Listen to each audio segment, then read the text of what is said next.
podstate na predchádzajúcom seminári som mal tak ako veľa ziskov, takých, že mi to veľmi pomohlo.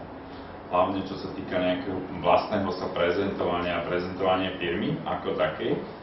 A pri tomto seminári, vďaka tomu, myslím, že prvému či druhému tréningu, tak tam som mal ďalší taký obrovský zisk, vďaka tu kolegyni, že som si uvedomil, že ešte to treba zjednodušiť.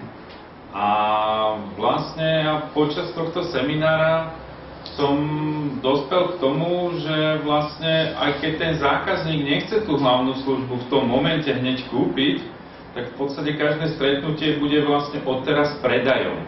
Že vždy mu dokážem niečo predať a vlastne tým pádom moje štatistiky od budúceho týždňa vyletia rapidne hore, čo sa týka predaja.